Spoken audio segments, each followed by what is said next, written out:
भारत माता की, भारत माता की। कार्यक्रम में उपस्थित मध्य प्रदेश के राज्यपाल श्रीमान मंगूभाई पटेल, मुख्यमंत्री भाई शिवराज जी, केंद्र में मंत्रिमंडल के मेरे साथी श्री मनसुख मांडविया जी, फग्गन सिंह कुलस्ते जी, प्रोफेसर एसपी सिंह बघेल जी, श्रीमती रेणुका सिंह सरुता जी, डॉक्टर भारती पवार जी, श्री विश्वेश्वर टुडू जी, सांसद श्री वीडी शर्मा जी, मध्य प्रदेश सरकार में मंत्रीगण, सभी विधायकगण, देश भर से इस कार्यक्रम में जुड़ रहे अन्य सभी महानुभाव और इतनी विशाल संख्या में हम सबको आशीर्वाद देने के लिए आए हुए मेरे प्यारे भाई और बहनों, जय सेवा, जय जोहार। आज मुझे रानी दुर्गावती जी की इस पावन धरती पर आप सभी के बीच आने का सौभाग्य मिला है। मैं रानी दुर्गावती जी के चरणों में अपनी श्रद्धांजलि समर्पित करता हूं। उनकी प्रेरणा से आज सिकल सेल एनीमिया मुक्ति मिशन एक बहुत बड़े अभियान की शुरुआत हो रही है। आज ही मध्य प्रदेश में 1 करोड़ लाभार्थियों को आयुष्मान कार्ड भी दिए जा रहे हैं। इन दोनों ही प्रयासों के सबसे बड़े लाभार्थी हमारे गौंड समाज, भील समाज या अन्य हमारे आदिवासी समाज के लोग हैं। मैं आप सभी को, मध्य प्रदेश की डबल इंजन सरकार को बहुत बहुत बधाई देता हूं। साथियों, आज शहडोल की इस धरती पर देश बहुत बड़ा संकल्प ले रहा है। ये संकल्प हमारे देश के आदिवासी भाई बहनों के जीवन को सुरक्षित बनाने का संकल्प है। ये संकल्प है सिकल सेल एनीमिया की बीमारी से मुक्ति का। ये संकल्प है हर साल सिकल सेल एनीमिया की गिरफ्त में आने वाले 2.5 लाख बच्चे और उनके 2.5 लाख परिवार के जनों का जीवन बचाने का। साथियों,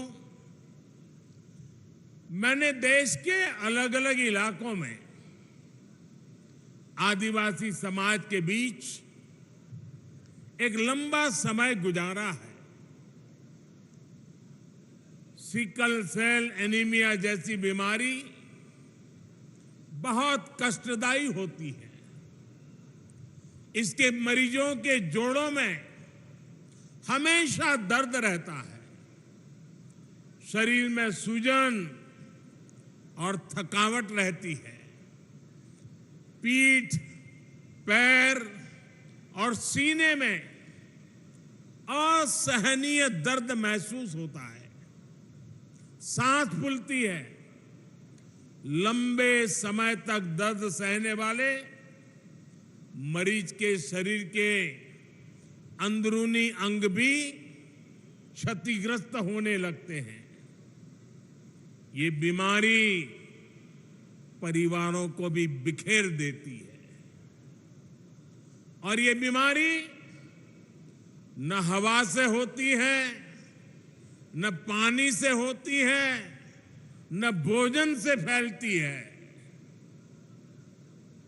ये बीमारी ऐसी है जो माता पिता से ही बच्चे में ये बीमारी आ सकती है।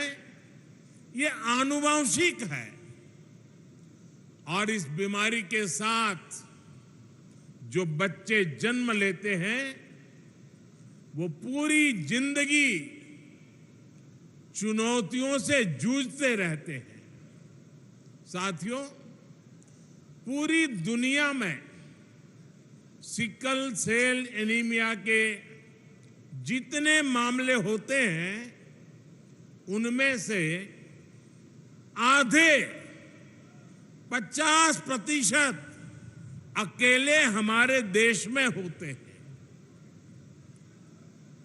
लेकिन दुर्भाग्य की बात है कि पिछले 70 सालों में कभी इसकी चिंता नहीं हुई। इससे निपटने के लिए कोई ठोस प्लान नहीं बनाया गया। इससे प्रभावित ज्यादातर लोग आदिवासी समाज के थे। आदिवासी समाज के प्रति बेरुखी के चलते पहले की सरकारों के लिए ये कोई मुद्दा ही नहीं था। लेकिन आदिवासी समाज की इस सबसे बड़ी चुनौती को हल करने का बीड़ा अब भाजपा की सरकार ने, हमारी सरकार ने उठाया है। हमारे लिए आदिवासी समाज सिर्फ एक सरकारी आंकड़ा नहीं है, ये हमारे लिए संवेदनशीलता का विषय है, भावनात्मक विषय है। जब मैं पहली बार गुजरात का मुख्यमंत्री बना था, उसके भी बहुत पहले से मैं इस दिशा में प्रयास कर रहा हूं। हमारे जो गवर्नर है श्रीमान मंगूभाई, आदिवासी परिवार के होनहार नेता रहे हैं। करीब 50 साल से मैं और मंगूभाई आदिवासी इलाकों में एक साथ काम करते रहे हैं और हम आदिवासी परिवारों में जाकर के इस बीमारी को कैसे रास्ते निकले, कैसे जागरूकता लाई जाए, उस पर लगातार काम करते थे। जब मैं गुजरात का मुख्यमंत्री बना, उसके बाद भी मैंने वहां इससे जुड़े कई अभियान शुरू किए। जब प्रधानमंत्री बनने के बाद मैं जापान की यात्रा पर गया तो मैंने वहां नोबेल पुरस्कार जीतने वाले एक वैज्ञानिक से मुलाकात की थी। मुझे पता चला था कि वो वैज्ञानिक सिकल सेल बीमारी पर बहुत रिसर्च कर चुके हैं। मैंने उस जापानी वैज्ञानिक से भी सिकल सेल एनीमिया के इलाज में मदद मांगी थी। साथियों, सिकल सेल एनीमिया से मुक्ति का यह अभियान अमृत काल का प्रमुख मिशन बनेगा और मुझे विश्वास है जब देश आजादी के 100 साल मनाएगा, 2047 तक हम सब मिलकर के एक मिशन मोड में अभियान चला करके ये सिकल सेल एनीमिया से हमारे आदिवासी परिवारों को मुक्ति दिलाएंगे, देश को मुक्ति दिलाएंगे। और इसके लिए हम सबको अपना दायित्व निभाना होगा। ये जरूरी है कि सरकार हो, स्वास्थ्य कर्मी हो, आदिवासी हो, सभी तालमेल के साथ काम करें। सिकल सेल एनीमिया के मरीजों को खून चढ़ाने की जरूरत पड़ती है, इसलिए उनके लिए ब्लड बैंक खोले जा रहे हैं। उनके इलाज के लिए बोन मैरो ट्रांसप्लांट की सुविधा बढ़ाई जा रही है। सिकल सेल एनीमिया के मरीजों की स्क्रीनिंग कितनी जरूरी है, ये आप भी जानते हैं। बिना किसी बाहरी लक्षण के भी कोई भी सिकल सेल का कैरियर हो सकता है। ऐसे लोग अनजाने में अपने बच्चों को ये बीमारी दे सकते हैं। इसलिए इसका पता लगाने के लिए जांच कराना, स्क्रीनिंग कराना बहुत आवश्यक है। जांच नहीं कराने पर हो सकता है कि लंबे समय तक इस बीमारी का मरीज को पता नहीं चले। जैसे अक्सर अभी हमारे मनसुख भाई कह रहे थे कुंडली की बात। बहुत परिवारों में परंपरा रहती है, शादी से पहले कुंडली मिलाते हैं, जन्माक्षर मिलाते हैं। और उन्होंने कहा कि भाई कुंडली मिलाओ या न मिलाओ, लेकिन सिकल सेल की जांच का जो रिपोर्ट है, जो कार्ड दिया जा रहा है, उसको तो जरूर मिलाना और उसके बाद शादी करना। साथियों, तभी हम इस बीमारी को एक पीढ़ी से दूसरी पीढ़ी में जाने से रोका जा सकेगा। इसलिए मेरा आग्रह है, हर व्यक्ति स्क्रीनिंग अभियान से जुड़े, अपना कार्ड बनवाए, बीमारी की जांच कराए। इस जिम्मेदारी को लेने के लिए समाज खुद जितना आएगा, उतना ही सिकल सेल एनीमिया से मुक्ति आसान होगी। साथियों, बीमारियां सिर्फ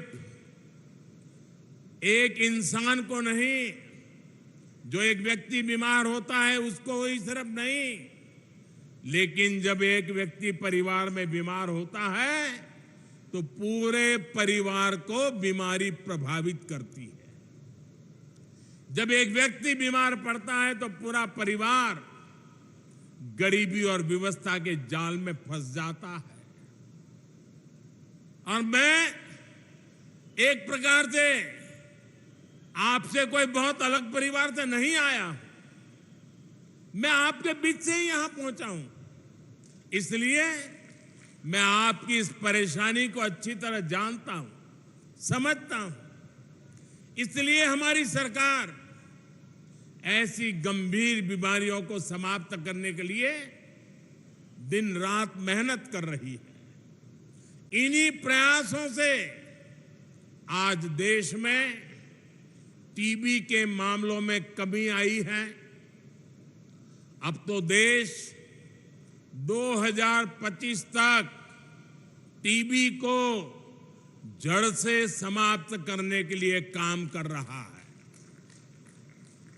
साथियों,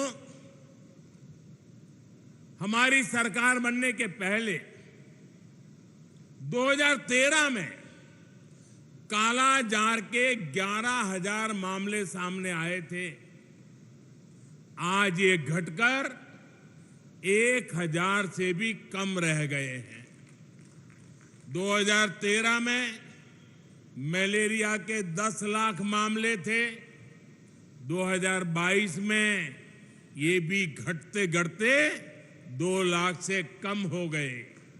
2013 में कुष्ठ रोग के 1.25 लाख मरीज थे, लेकिन अब इनकी संख्या घटकर 70-75 हजार तक रह गई है। पहले दिमागी बुखार का एक कितना कहर था, ये भी हम सब जानते हैं। पिछले कुछ वर्षों में इसके मरीजों की संख्या में भी कमी आई है। ये सिर्फ कुछ आंकड़े नहीं हैं। जब बीमारी कम होती है तो लोग दुख, पीड़ा, संकट और मृत्यु से भी बचते हैं। भाइयों और बहनों, हमारी सरकार का प्रयास है कि बीमारी कम हो, साथ ही बीमारी पर होने वाला खर्च भी कम हो। इसलिए हम आयुष्मान भारत योजना लेकर आए हैं, जिससे लोगों पर पड़ने वाला बोझ कम हुआ है। आज यहां मध्य प्रदेश में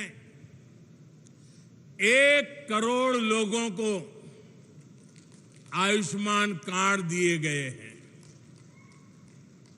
अगर किसी गरीब को कभी अस्पताल जाना पड़ा तो ये कार्ड उसकी जेब में 5 लाख रुपए के एटीएम कार्ड का काम करेगा। आप याद रखिएगा, आज आपको जो कार्ड मिला है, अस्पताल में उसकी कीमत 5 लाख रुपए के बराबर है। आपके पास ये कार्ड होगा तो कोई आपको इलाज के लिए मना नहीं कर पाएगा, पैसे नहीं मांग पाएगा। और ये हिंदुस्तान में कहीं पर भी आपको तकलीफ हुई और वहां के अस्पताल में जाके ये मोदी की गारंटी दिखा देना, उसको वहां भी आपको इलाज करना होगा। ये आयुष्मान कार्ड गरीब के इलाज के लिए 5 लाख रुपए की गारंटी है और ये मोदी की गारंटी है।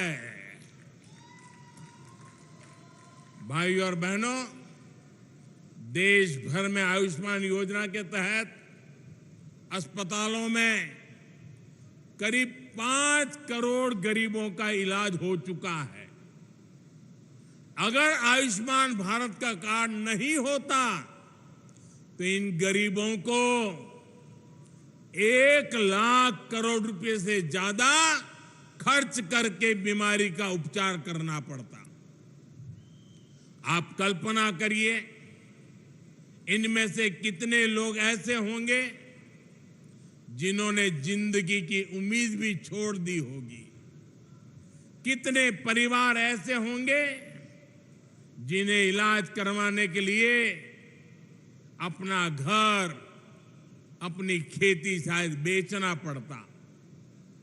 लेकिन हमारी सरकार ऐसे हर मुश्किल मौके पर गरीब के साथ खड़ी नजर आई है। 5 लाख रुपए का ये आयुष्मान योजना गारंटी कार्ड गरीब की सबसे बड़ी चिंता कम करने की गारंटी है। और यहां जो आयुष्मान का काम करते, जरा कार्ड बुलाइए। कार्ड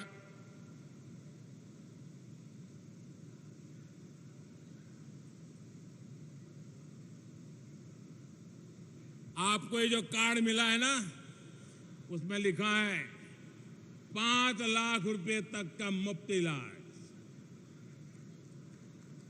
इस देश में कभी भी किसी गरीब को 5 लाख रुपया की गारंटी किसी ने नहीं दी। ये मेरे गरीब परिवारों के लिए ये भाजपा सरकार है, ये मोदी है जो आपको 5 लाख रुपए की गारंटी का कार्ड देता है।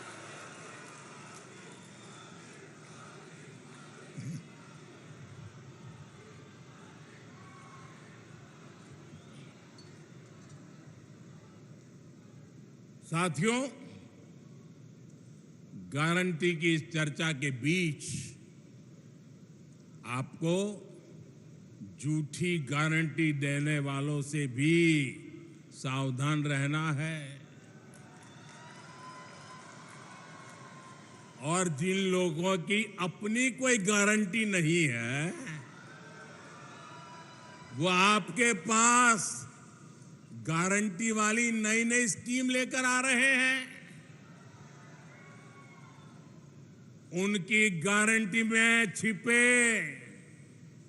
खोट को पहचान लीजिए। झूठी गारंटी के नाम पर उनके धोखे के खेल को भांप लीजिए। साथियों, जब वो मुफ्त बिजली की गारंटी देते हैं तो इसका मतलब है कि वो बिजली के दाम बढ़ाने वाले हैं। जब वो मुफ्त सफर की गारंटी देते हैं तो इसका मतलब है कि उस राज्य की यातायात व्यवस्था बर्बाद होने वाली है। जब वो पेंशन बढ़ाने की गारंटी देते हैं तो उसका मतलब है कि उस राज्य में कर्मचारियों को समय पर वेतन भी नहीं मिल पाएगा। जब वो सस्ते पेट्रोल की गारंटी देते हैं तो इसका मतलब है कि वो टैक्स बढ़ाकर आपकी जेब से पैसे निकालने की तैयारी कर रहे हैं। जब वो रोजगार बढ़ाने की गारंटी देते हैं तो इसका मतलब है कि वो वहां के उद्योग धंधों को चौपट करने वाली नीतियां लेकर के आएंगे। कांग्रेस जैसे दलों की गारंटी का मतलब नियत में खोट और गरीब पर चोट, यही है उनके खेल। वो 70 सालों में गरीब को भरपेट भोजन देने की गारंटी नहीं दे सके, लेकिन ये प्रधानमंत्री गरीब कल्याण योजना से 80 करोड़ से ज्यादा लोगों को मुफ्त राशन की गारंटी मिली है। मुफ्त राशन मिल रहा है। वो 70 सालों में गरीब को महंगे इलाज से छुटकारा दिलाने की गारंटी नहीं दे सके, लेकिन आयुष्मान योजना से 50 करोड़ लाभार्थियों को स्वास्थ्य बीमा की गारंटी मिली है। वो 70 सालों में महिलाओं को धुएं से छुटकारा दिलाने की गारंटी नहीं दे सके, लेकिन उज्ज्वला योजना से करीब 10 करोड़ महिलाओं को धुआं मुक्त जीवन की गारंटी मिली है। वो 70 सालों में गरीब को पैरों पर खड़ा करने की गारंटी नहीं दे सके, लेकिन मुद्रा योजना से 8.5 करोड़ लोगों को सम्मान से स्वरोजगार की गारंटी मिली है। उनकी गारंटी का मतलब है कहीं ना कहीं कुछ गड़बड़ है। आज जो एक साथ आने का दावा कर रहे हैं, सोशल मीडिया में उनके पुराने बयान वायरल हो रहे हैं। वो हमेशा से एक दूसरे को पानी पी पी करके कोसते रहे हैं। यानी विपक्षी एकजुटता की गारंटी नहीं है। ये परिवारवादी पार्टियां सिर्फ अपने परिवार के भले के लिए काम करती आई है। यानी उनके पास देश के सामान्य मानवीय के परिवार को आगे ले जाने की गारंटी नहीं है। जिन पर भ्रष्टाचार के आरोप हैं, वो जमानत लेकर के बाहर घूम रहे हैं। जो घोटालों के आरोपों में सजा काट रहे हैं, वो एक मंच पर दिख रहे हैं। यानी उनके पास भ्रष्टाचार मुक्त शासन की गारंटी नहीं है। वो एक सुर में देश के खिलाफ बयान दे रहे हैं। वो देश विरोधी तत्वों के साथ बैठकें कर रहे हैं। यानी उनके पास आतंकवाद मुक्त भारत की गारंटी नहीं है। वो गारंटी देकर निकल जाएंगे, लेकिन भुगतना आपको पड़ेगा। वो गारंटी देकर अपनी जेब भर लेंगे, लेकिन नुकसान आपके बच्चों का होगा। वो गारंटी देकर अपने परिवार को आगे ले जाएंगे, लेकिन इसकी कीमत देश को चुकानी पड़ेगी। इसलिए आपको कांग्रेस समेत ऐसे हर राजनीतिक दल की गारंटी से सतर्क रहना है। साथियों, इन झूठी गारंटी देने वालों का रवैया हमेशा से आदिवासियों के खिलाफ रहा है। पहले जनजातीय समुदाय के युवाओं के सामने भाषा की बड़ी चुनौती आती थी, लेकिन नई राष्ट्रीय शिक्षा नीति में अब स्थानीय भाषा में पढ़ाई की सुविधा दी गई है। लेकिन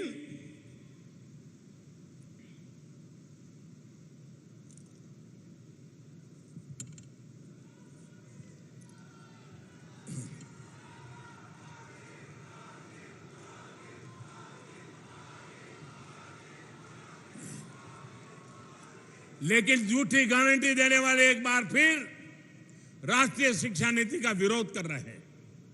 ये लोग नहीं चाहते कि हमारे आदिवासी भाई बहनों के बच्चे अपनी भाषा में पढ़ाई कर पाएं। वो जानते हैं कि अगर आदिवासी, दलित, पिछड़ा और गरीब का बच्चा आगे बढ़ जाएगा तो इनकी वोट बैंक की सियासत चौपट हो जाएगी। मैं जानता हूं आदिवासी इलाकों में स्कूलों का, कॉलेजों का कितना महत्व है। इसलिए हमारी सरकार ने 400 से अधिक नए एकलव्य स्कूलों में आदिवासी बच्चों को आवासीय शिक्षा का अवसर दिया है। अकेले मध्य प्रदेश के स्कूलों में ही ऐसे 24,000 विद्यार्थी पढ़ रहे हैं। साथियों, पहले की सरकारों ने जनजातीय समाज की लगातार उपेक्षा की। हमने अलग आदिवासी मंत्रालय बनाकर इसे अपनी प्राथमिकता बनाया। हमने इस मंत्रालय का बजट 3 गुना बढ़ाया है। पहले जंगल और जमीन को लूटने वालों को संरक्षण मिलता था। हमने फॉरेस्ट राइट एक्ट के तहत 20 लाख से ज्यादा टाइटल बांटे हैं। उन लोगों ने पैसा एक्ट के नाम पर इतने वर्षों तक राजनीतिक रोटियां सेकी, लेकिन हमने पैसा एक्ट लागू कर जनजातीय समाज को उनका अधिकार दिया। पहले आदिवासी परंपराओं और कला कौशल का मजाक बनाया जाता था, लेकिन हमने आदि महोत्सव जैसे आयोजन शुरू किए। साथियों, बीते 9 वर्षों में आदिवासी गौरव को सहेजने और समृद्ध करने के लिए भी निरंतर काम हुआ है। अब भगवान बिरसा मुंडा के जन्मदिन पर 15 नवंबर को पूरा देश जनजातीय गौरव दिवस मनाता है। आज देश के अलग अलग राज्यों में आदिवासी स्वतंत्रता सेनानियों को समर्पित म्यूजियम बनाए जा रहे हैं।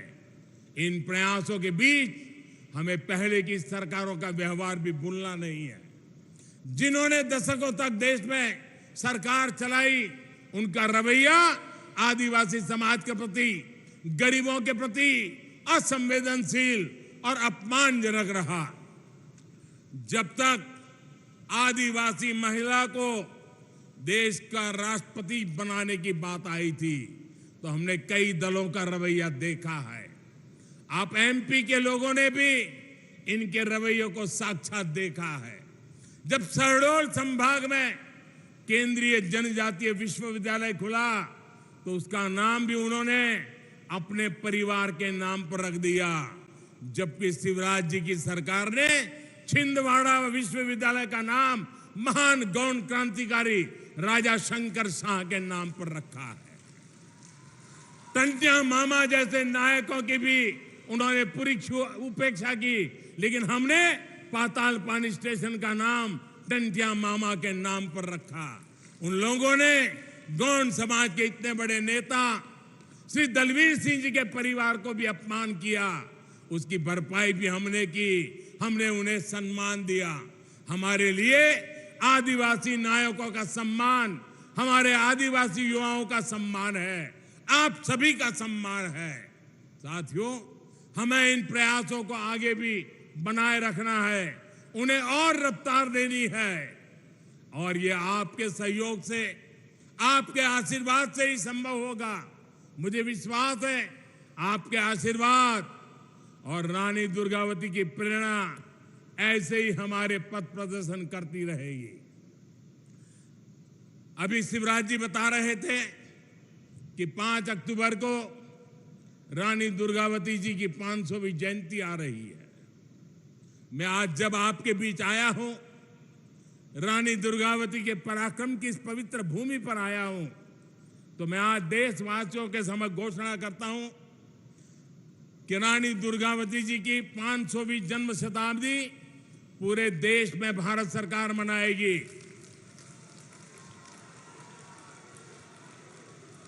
रानी दुर्गावती के जीवन के आधार पर फिल्म बनाई जाएगी। रानी दुर्गावती का एक चांदी का सिक्का भी निकाला जाएगा। रानी दुर्गावती जी का पोस्टल स्टैंप भी निकाला जाएगा और देश और दुनिया में 500 साल पहले जन्म हुए इससे हमारे लिए पवित्र मां के समान उनकी प्रेरणा की बात हिंदुस्तान के घर घर घर पहुंचाने का एक अभियान चलाएगा। मध्य प्रदेश विकास की नई ऊंचाइयों को छुएगा और हम सब साथ मिलकर विकसित भारत के सपने को पूरा करेंगे। अभी मैं यहां से कुछ आदिवासी परिवारों से भी मिलने वाला हूं, उनसे भी कुछ आज बातचीत करने का मुझे अवसर मिलने वाला है। आप इतनी बड़ी संख्या में आए हैं। सिकल सेल, आयुष्मान कार्ड, आपकी आने वाली पीढ़ियों की चिंता करने का मेरा बड़ा अभियान है। आपका मुझे साथ चाहिए। हमें सिकल सेल से देश को मुक्ति दिलानी है। मेरे आदिवासी परिवारों से को इस मुसीबत से मुक्त करवाना है।